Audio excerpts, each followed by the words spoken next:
दोस्तों, हम अपने लिए सुखी जीवन की कामना करते हैं तो सबसे पहले याद आती है सुखी जीवन के लिए अपने पितृ देवों, और उसके साथ साथ में याद आती है अपने कुल देव और कुल देवी की। विशेष रूप से यदि हम अपने कुल की वृद्धि की बात करें तब कुल देवी ही सबसे पहले याद आती है। और कुल देवी के बारे में एक बात विदित है दोस्तों कि कुल देवी का स्थान हमारे घर का जो प्रथम द्वार है उसके ऊपर हुआ करता है। अब जब कुल देवी का स्थान ही ऐसी जगह पर निर्धारित है तब बिना कुल देवी की इजाजत के कोई देव प्रवेश नहीं करते हैं।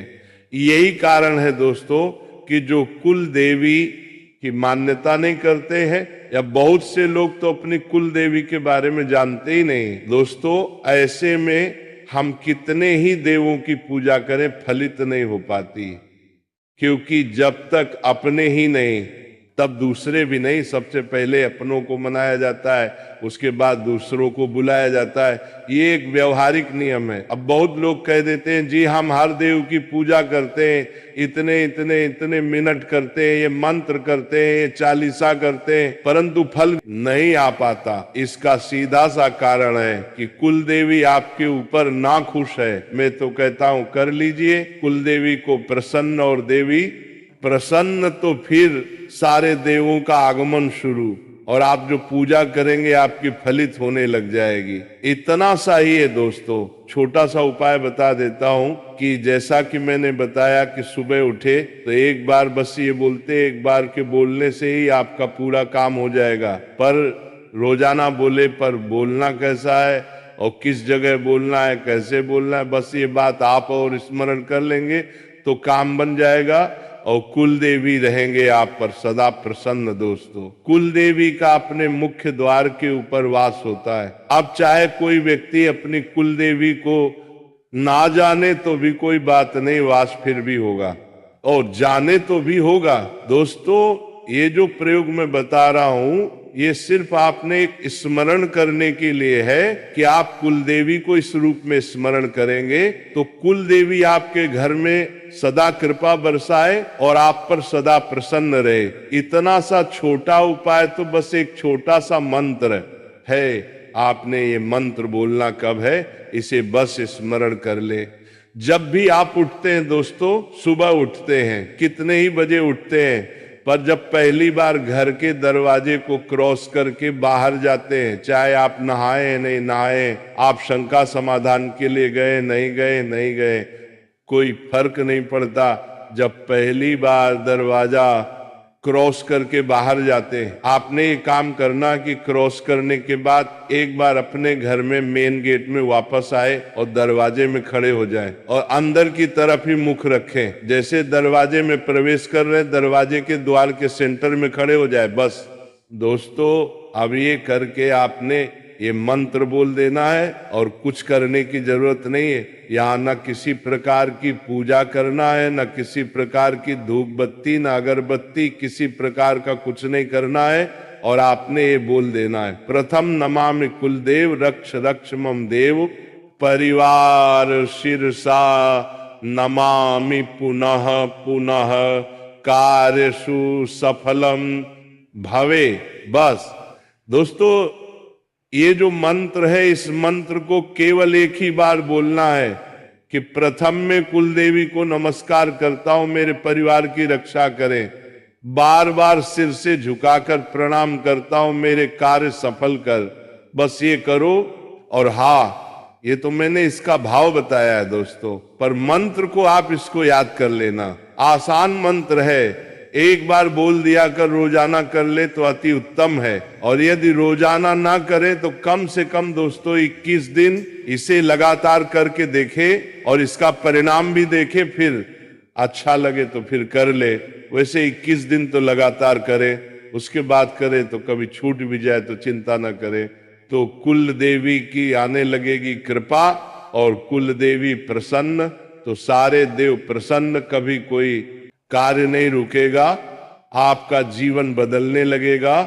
और हा भक्तों, कुलदेवी को प्रसन्न करने के लिए प्रतिदिन या नियमित रूप से भक्ति भाव से पूजा करें। शुद्ध घी का दीपक जलाएं, चंदन और धूप का प्रयोग करें और उन्हें फूल चावल और पान अर्पित करें। घर में रोजाना कलश में जल रखें, रसोई की पहली रोटी देवी के नाम पर निकालें और अपनी आय का कुछ अंश किसी अच्छे काम में दान करें। साल में एक बार अपने कुलदेवी के सिद्ध पीठ स्थान पर जाकर पूजा अर्चना करना चाहिए। अब यदि आपको अपनी कुलदेवी का पता नहीं है तो आप अपने परिवार के बड़े बुजुर्गों या गोत्र के विद्वान से पूछ सकते हैं। यदि इससे भी पता नहीं चलता तो आप भगवान शिव और माता पार्वती की पूजा कुल देवता और कुल देवी के रूप में कर सकते हैं, क्योंकि वे सभी देवी देवताओं में श्रेष्ठ हैं और उनकी पूजा से ये प्रार्थना पूरी हो जाती है। अब एक प्रश्न और है कि कुलदेवी की पूजा किस दिन करनी चाहिए। कुलदेवी की पूजा के लिए पूर्णिमा, नवरात्रि और अष्टमी जैसे शुभ दिन माने जाते हैं। इसके अलावा परिवार की परंपरा के अनुसार किसी विशेष पारिवारिक अवसर जैसे विवाह या बच्चे के जन्म पर भी पूजा की जाती है। कुछ परिवार साप्ताहिक रूप से शुक्रवार को भी पूजा करते हैं। हालांकि सबसे सटीक दिन और विधि जानने के लिए परिवार के बुजुर्गों से पूछना सबसे अच्छा तरीका है। कुल देवता को प्रसन्न करने के उपाय, मंत्र व तंत्र क्या है? कुछ नहीं, सुनो मेरी बात। कोई मंत्र नहीं, कोई तंत्र साधना नहीं, सिर्फ एक आचरण से होकर अपने इष्ट देव या कुल देवी या देवता को प्रसन्न कर सकते हैं। और वह इस प्रकार से है कि हम समय समय पर उनका ध्यान करें और हर विशिष्ट कार्यक्रम में उनकी पूजा या भोग अवश्य ही दें और अपना आचरण शुद्धवार करें। विचारों को शुद्ध करने की चेष्टा करते हुए रहे। हमारे कुल या इष्ट देवता कभी किसी को हानियां नहीं करते हैं। वे सदा भला सोच सकते हैं, पर उन्हें हमेशा अपने सभी खास कार्यक्रम में शामिल करें, उनका सम्मान करते रहे, तो वे बलशाली होकर सदैव आपके लिए कृपा बनाए रखेंगे। मैं अपने सभी प्रिय भक्तों से अनुरोध करता हूं कि बहुत ही अच्छे कर्म करो, प्रभु की करुणा करो, नाम जप करो, जीवन सुख में अपने आप हो जाएगा। राधा रानी के चरणों में स्पर्श करो और जीवन को आनंदित बनाओ। ये धनवान कुछ नहीं, ये सब आता जाता रहता है, ये कुछ नहीं, सब तुम्हारे कर्म ही तुम्हें सब देंगे। सही समय में सब कुछ सही हो जाता है। तो बस भजन कीर्तन नाम जप जीवन का यही सब कुछ है।